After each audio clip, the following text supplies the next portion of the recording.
Bismillahirrahmanirrahim.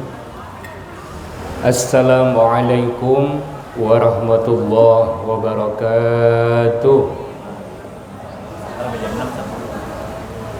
Alhamdulillahilladzi anzalal Qur'an hudan linnasi wa bayyinatin minal huda wal furqan.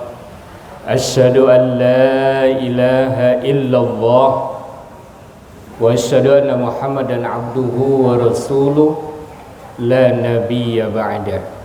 Rabbi shrah li sadri wa yassir li amri wahlul 'uqdatam min lisani yafqahu qawli. Puji syukur kehadirat Allah Subhanahu wa taala, Maha Suci Allah. Detik ini senantiasa Allah masih melimpahkan nikmat-Nya kepada kita. Tanpa terasa hari ini kita masuk di hari yang ke-14 Ramadan. Tanpa terasa sudah ke pertengahannya bulan suci Ramadan. Mudah-mudahan sisa kedepannya sampai di penghujung Ramadan nanti Allah takdirkan kita bisa mengoptimalkan Ramadan ini menjadi Ramadan yang terbaik. Allah sematkan pada diri kita insyaallah predikat muttaqin. Amin amin ya rabbal alamin. Salawat dan salam juga senantiasa mari kita tujukan kepada junjungan alam baginda Nabi besar Muhammad sallallahu alaihi wasallam. Dengan senantiasa kita menghidupkan sunnah-sunnahnya, itu pula insyaallah akan menjadi jaminan syafaat yang akan kita dapatkan nanti di yaumil akhir. Bapak Ibu, para shaimin dan shaimat rahimakumullah. Di sore hari ini saya coba ingin memaparkan materi kajian kita yang ini mudah-mudahan bisa menjadi reminder bagi kita, Pak. Di mana Ramadan ini harus kita sadari bahwasanya ini Ramadan ini adalah kado istimewa yang Allah berikan kepada kita, Pak. Harus benar-benar kita sadari, Pak, Bu, bahwasanya Ramadan ini lagi-lagi menjadi sesuatu yang sangat bernilai tinggi, Bu. Hanya saja baginda Nabi Muhammad juga mengingatkan kepada kita. Ada dalam satu hadisnya yang kurang lebih kalau di dalam terjemahan bebasnya, betapa sangat ruginya seseorang, yaitu kita ini, dimana ketika Ramadan itu datang sampai Ramadan itu berlalu, orang tersebut tidak mendapat ampunan oleh Allah Subhanahu wa taala. Nah, ini orang yang merugilah yang demikian. Pertanyaannya adalah orang yang seperti apa yang begitu? Ya. Jadi Bapak Ibu yang dirahmati Allah, Ramadan ini lagi-lagi memberikan kepada kita keistimewaan di mana banyak sekali momentum amal ibadah yang itu Allah lipat gandakan. Sehingga kalau bahasa saya itu ada beberapa hal di mana momentum, ini namanya momentum ya. Momentum itu adalah sesuatu yang istimewa. Namun yang menjadi masalah adalah istimewanya sebuah momentum itu nggak diambil, Pak, Bu. Contoh misalnya gini, Bu. Kalau kita ditawarkan sesuatu yang kita harapkan, tapi ketika sesuatu itu diberikan ke kita, lantas nggak kita ambil, maka kalimat atau penilaian yang pantas itu adalah apa kira-kira? Mungkin kalau bahasa kasarnya, mohon maaf kalau istilah kasarnya, betapa bodohnya itu orang. Sesuatu yang dia harapkan tapi ketika didapatkan itu nggak diterima. Artinya apa ini? Ramadan, Bu, Pak, sesuatu yang istimewa. Pahala itu dilipat gandakan. Maka intinya, poinnya adalah di sore hari ini saya ingin membahasakan begini, Pak, Bu. jadilah kita seorang mukmin yang ketika melakukan ibadah itu menjadi mukmin yang cerdas. Karena kalau tidak cerdas, maka banyak yang momentum yang itu disia-siakan. Apa diantaranya? Satu, contoh ini yang mudah-mudahan mulai hari ini, mulai malam ini. Nah, kalau contohnya mulai malam ini nanti, apa itu, Bu, Pak? Biasanya ketika kita mau sholat tarawih, pastinya kita diawali dengan sholat isya, betul ya? Nah, coba diakui, disadari atau tidak, banyak yang orang ketika dia melakukan sholat isya, kemudian menunggu masa nantinya sholat tarawih, yang banyak, saya katakan banyak lah, tapi insya Allah di jamaah kita di Nurul Hidayah ini enggak banyak itulah ya, tapi mungkin ada. Yang kalau ada, coba dirubah. Apa itu? Jangan tinggalkan sholat ba'diyah isya. Jangan tinggalkan ba'diyah isya. Karena apa? Karena sholat nilainya ba'diyah isya itu dibandingkan dengan sholat tarawih, walaupun dia melaksanakan sholat tarawihnya sampai 20 rakaat, tetap nilainya masih lebih besar lagi sholat ba'diyah isya. Tapi juga jangan diartikan, kalau udah sholat ba'diyah isya saya nggak tarawih. Bukan begitu ya. Karena apa? Baginda Nabi menyampaikan dalam risalahnya ketika Ramadan ini, man shoma ramadhana imanan wahtisaban ghufira lahu ma taqaddama min dzanbi. Jadi Ramadan ini pelaksanaannya itu ibadahnya bukan hanya puasa siang hari saja. Maksudnya bukan hanya ibadah puasa saja. Seperti halnya hadis yang tadi barusan Al-Fakir sampaikan, barang siapa yang berpuasa di bulan suci Ramadan dengan iman dan mengharapkan ridha Allah, dosanya akan dihapus. Itu siang. Kalau malamnya ada hadisnya satu lagi yang redaksinya sama, cuman awalnya yang berbeda. Kalau yang awalnya tadi buat siang, man shoma Ramadan, kalau yang satu lagi man qoma Ramadhana imanan wahtisaban ghufira lahu ma taqaddama min dzanbi. Awalnya yang berbeda, ujungnya sama. Jadi man qoma ramadhana, barang siapa yang menghidupkan yang menghidupkan malam-malamnya dalam beribadah, termasuk di situ tarawihnya. Jadi artinya apa? Siangnya puasa satu paket dengan harus menghidupkan malamnya. Dengan apa? Dengan tarawih. Nah, ketika catatannya dengan tadi ba'diyah isya, itu juga jangan ditinggalkan Bapak Ibu sekalian. Karena nilainya ba'diyah isya itu sangat tinggi. Apalagi hanya ba'diyah isya dibandingkan dengan tarawih. Terlebih lagi ba'diyah isya ini juga rangkaian dari salat-salat sunnah rawatib. Nah, ini kalau saya formulasikan dengan istilah kurikulum Ramadan, ya, kurikulum Ramadan itu salah satunya diantaranya sholatnya harus dioptimalkan sholatnya. Jangan sampai sholatnya ini kita abaikan. Jangan sampai sholat itu dilakukan karena pengen hanya ngeramein saja. Jangan, sangat sia-sia. Karena apa? Nah, rangkaiannya tadi dengan ba'diyah isya ini berkaitan dengan sholat sunnah rawatib yang total semuanya itu ada 12 rakaat. Ya, 12 rakaat ini Bu, Pak, jangan lagi-lagi ditinggalkan apalagi ketika Ramadan ini. 12 rakaat. Kalau 17 rakaat itu sholat fardu, itu udah kudu, itu udah wajib. Ya. Tapi juga jangan sampai 12 rakaatnya itu diabaikan atau nggak nyampe 12. Ya. Apa itu 12 rakaatnya? Yang pertama 2 rakaat sebelum subuh. 2. Kemudian 4 rakaat sebelum zuhur. Ya, itu ada 4 rakaat sebelum zuhur. Jadi berapa? 6. Kemudian 2 rakaat setelah zuhur. Jadi berapa? 8. Kemudian 2 rakaat setelah maghrib. Nah, nanti ini ya, 2 rakaat setelah maghrib berapa?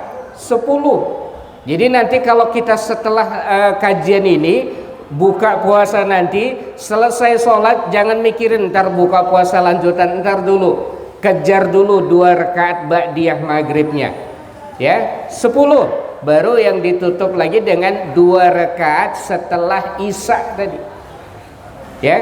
12 rakaat itu kalau dilakukan secara istiqomah, baginda Nabi memberikan predikatnya dalam hadisnya, nanti akan dibangunkan rumah atau bahkan istana di sorga. Masya Allah. Jadi apalagi yang kalau udah di dunia ngontrak, yang di dunia ini masih rezekinya, masih tempat tinggal juga masih luar biasa perjuangannya, coba amalkan 12 rakaat rawatib itu ya, supaya apa? Setidaknya kalaupun di dunia kita perjuangannya luar biasa, nanti betik hasilnya itu nanti Allah akan bangunkan istana kita nanti di sorga. Amin Allahumma amin ya. Jadi kurikulum Ramadan itu yang pertama, maksimalkan, optimalkan sholat kita. Jangan sampai sholat itu utama laki-laki. Ini bapak-bapak ini, utamakan, maksimalkan sholatnya itu, jangan sampai tidak berjamaah. Upayakan maksimal sekuat tenaga datang ke masjid atau musola. Kalaupun di rumah, bangun berjamaah dengan keluarga ya, supaya apa? Nilainya itu momentum, Pak ya. Jangan sampai Ramadan ini udah menjadi kado-kado istimewa yang udah disiapkan kepada kita, tapi kita abaikan begitu saja. Naudzubillah ya. Baik, itu satu yang sholat. Kemudian ada lagi yang hal yang kalau dikatakan sia-sia, itu kalau kurikulum ya. Kalau kurikulum itu bahasanya mungkin ada guru-guru kita lagi yang lain insya Allah yang akan lebih detailnya. Nah, hal yang sia-sia lagi yang dilakukan, kalau yang tadi yang pertama itu sholat ba'diyah isya, jangan sampai ditinggalkan ya. Yang kedua yang menjadi hal yang sia-sia, nah ini lagi-lagi momentum kita. Ini kalau dilihat dari menunya kita, setidaknya minimal ya, ini harus benar-benar sunnahnya itu jangan sampai diabaikan. Kalaupun nggak dapat, diusahakanlah harus ada. Apa itu sunnahnya? Kalau berbuka puasa ya, yang sangat populer sekali ketika Ramadan itu dalam hadis dikatakan, idza aftara ahadukum falyuftir ala tamar fa innahu barakah fa in lam tajid tamran falma fa innahu tahur. Nah, ini hadisnya sangat indah sekali itu, memberikan satu tuntunan kepada kita, dan ini korelasinya dari sisi kesehatan pun sangat relevan sekali. Apa artinya? Nabi itu sudah menganjurkan, Pak, Bu, ketika berbuka puasa biasakan untuk apa? Berbukalah yang ada nilai sunnahnya di situ. Apa nilai sunnahnya? Idza aftara ahadukum falyuftir 'ala tamar. Kalau kamu ingin berbuka puasa, maka berbukalah dengan tamar. Apa itu tamar? Kurma. Ya, karena apa? Di kurma itu ada nilai keberkahannya. Jadi berkah itu dengan kita makan kurma itu dapat, Bu. Fa in lam tajid tamran. Nah, ini juga enggak saklek hadis ini. Kalaupun enggak didapatkan kurma, maka falma, maka boleh dengan air putih. Ya. Cuman kalau yang biasa saya singgung itu, jangan juga pilihnya air putih yang berkeringat. Tahu Pak, air putih yang berkeringat, Bu? Air es. Jangan. Yang maksudnya air putih murni, putih dia. Karena apa? Kaitannya dari sisi kesehatan, Bu, Pak, ini secara medis pun kenapa dianjurkan kita makan yang kurma? Kenapa kita dianjurkan minum air putih dulu ketika berbuka puasa? Bukan malah yang gorengannya, bukan malah yang esnya, bukan malah yang apalagi itu, kolaknya atau apalah dia. justru ternyata dari sisi medisnya lambung kita ini kan juga sensitif Pak, Bu. Lambung kita itu sensitif. Kalau sesuatu yang sudah kita sepanjang hari kita berpuasa diistirahat lambung kita, kemudian ketika berbuka puasa jangan sesuatu yang berat, ya. Jadi sesuatu yang soft, sesuatu yang ringan, yang tidak berat direspon oleh lambung kita. Dan itu ternyata apa? Subhanallah, ada pada kurma dan air putih untuk awalnya. Kalau selanjutnya setelah buka seperti itu boleh, silakan makan apa yang udah tersaji, ya. Namun nilai sunnahnya di sini ini yang jangan sampai kita abaikan. Dua. Yang ketiga, ini yang kebanyakan coba kita harus rubah lagi, biasakan lagi. Utamanya apa? Ketika berbuka puasa ini juga, ini momentumnya. Ketika berbuka puasa, Bu, Pak, saat berbuka puasa ini juga merupakan momentum di mana doa kita diijabah, ya.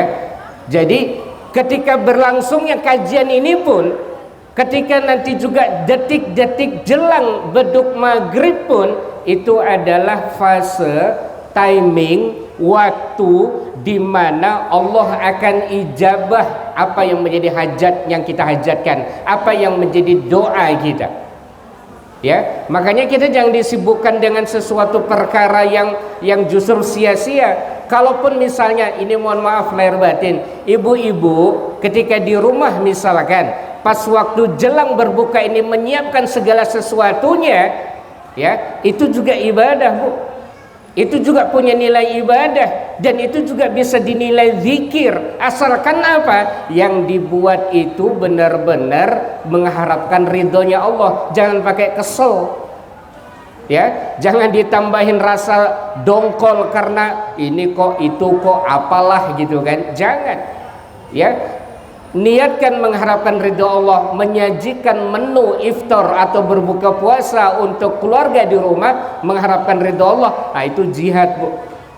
Itu nilainya jihad, ya. Apalagi di momen Ramadan ini amat sangat luar biasa itu. Lagi-lagi jangan sampai menjadi sia-sia.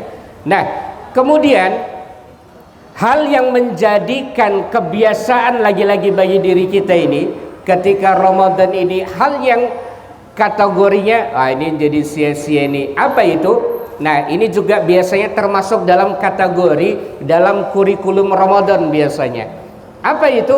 Lebih mestinya dianjurkan ketika Ramadan ini perbanyaklah kita berinteraksi dengan Al-Quran.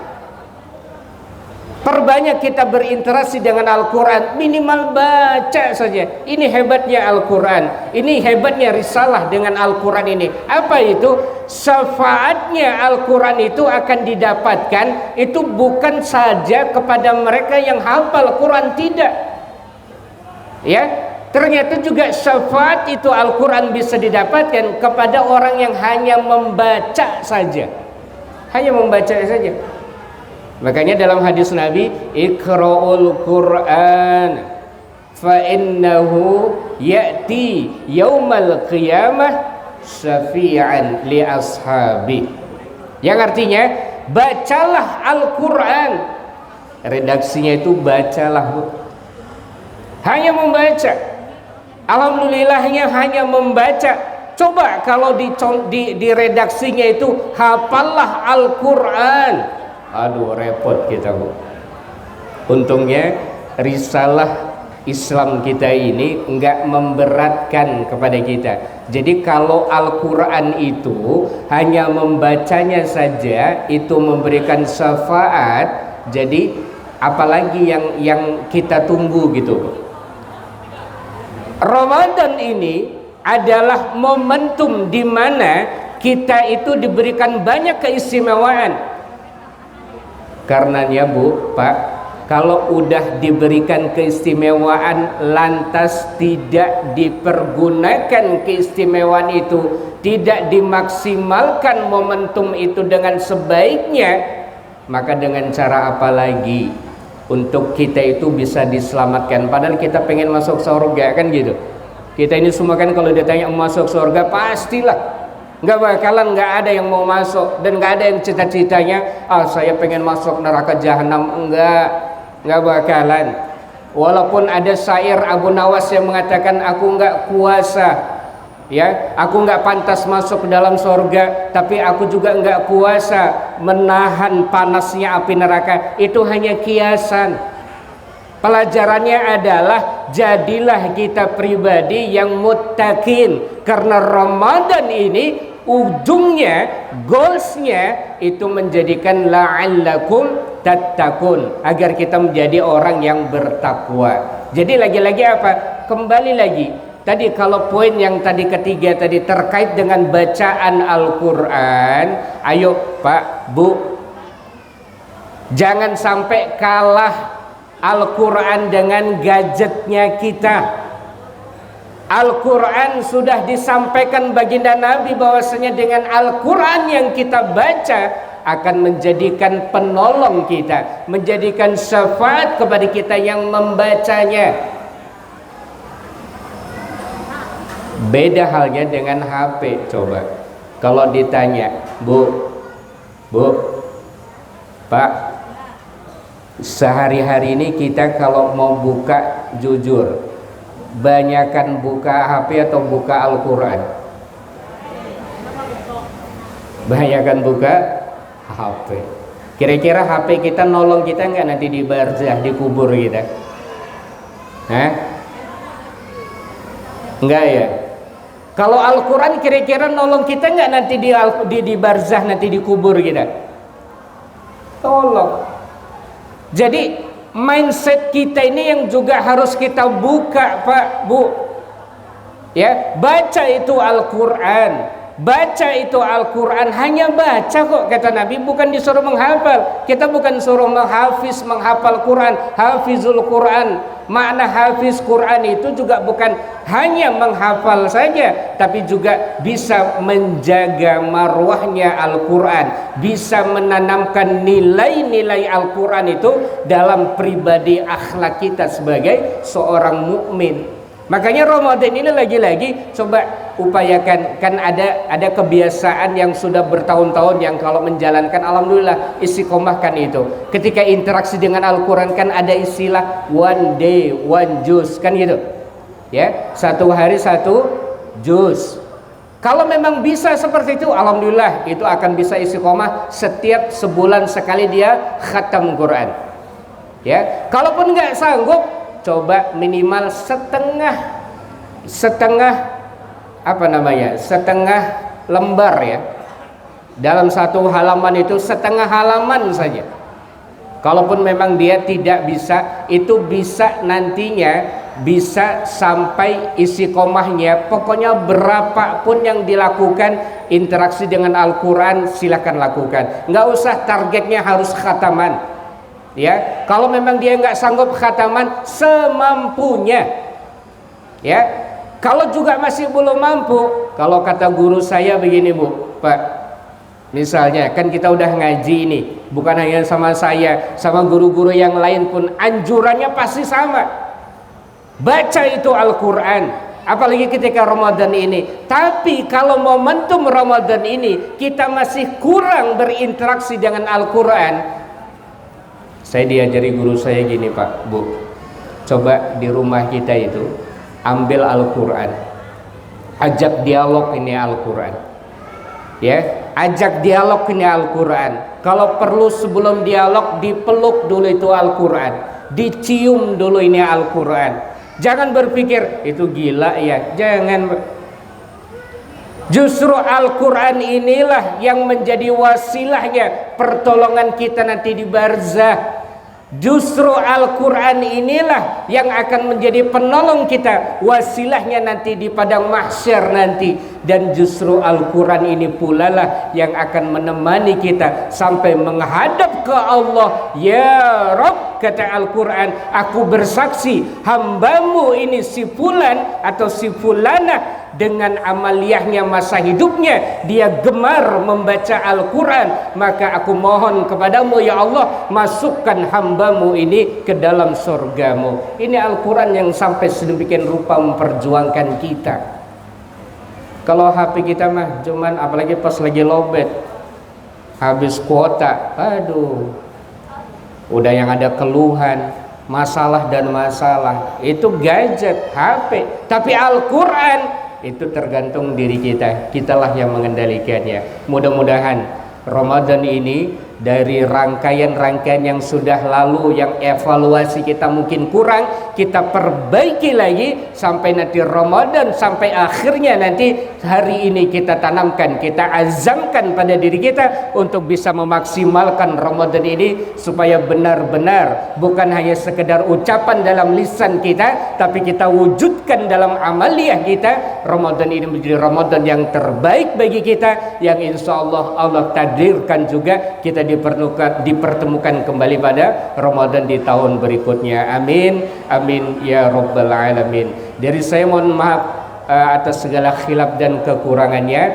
Mudah-mudahan Ramadan ini sekali lagi menjadikan, tanamkan pada diri kita, yuk kita bangun pribadi-pribadi muttaqin, pribadi-pribadi muslimin, muslimat yang benar-benar Allah cintai diri kita, Allah limpahi pada diri kita rahmatnya, yang insya Allah setiap derap langkah kita, setiap ucapan tutur kata kita, semua perilaku kita senantiasa mendapat naungan rahmat dari Allah Subhanahu wa taala. Amin, amin ya rabbal alamin. Hadanallahu wa iyyakum ajma'in. Tsumma assalamu alaikum warahmatullahi wabarakatuh.